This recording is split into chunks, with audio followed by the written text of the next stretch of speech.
In this episode, I am going to break down one of the cellular division pathways called mitosis. The alternative is meiosis, but I will touch on that in a future video. Now, for mitosis, there are four major phases that we can remember it by as PMAT, and that is prophase, metaphase, anaphase, telophase. But for my diagrammatic purposes, I want to begin with the S phase, which is just part of the generic cellular life cycle, which I've also drawn here just as a reminder that the cell undergoes four phases, the G1, S, G2, M. And that is G1, the cell will grow in size, its organelles will grow, its volume will grow.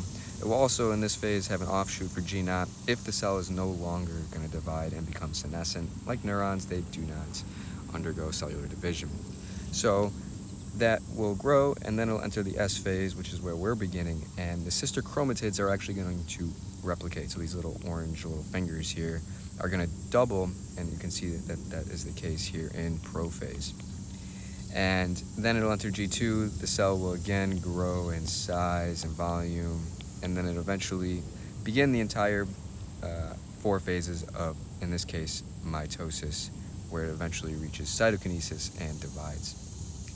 Now, in prophase, the nuclear envelope is also going to break down such that these centrosomes, this blue dot here, can begin to build and grow its microtubule spindle fibers that will grow and latch on or tether onto the centromere as they begin to pull them apart. This is where an important transition takes place, where you actually double the chromosome content. So in this case, we get 3 chromosomes, but now we officially have 6, represented by these green dots here. The centromeres are actually indicative of whether or not it is a chromosome. So in anaphase is when you actually got double the chromosomal content in this cell. Then it'll reach the telophase. The new nuclear envelope will begin to form around the region where the centrosomes pulled the chromosomes towards, and that typically is represented by left or right, but in reality it could be just opposite ends of the cell. It could be top, bottom, top right, top left, or top right and bottom left. It just depends on your point of view when looking at the cell. Finally, once those nuclear envelope forms, the cell can actually physically divide, split apart.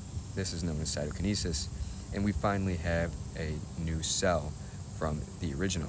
Now, this new cell is identical to the original, so the ploidy doesn't change in mitosis. We are moving from 2N to 2N, whereas in meiosis, that is not the case. You actually change the ploidy to create gametes.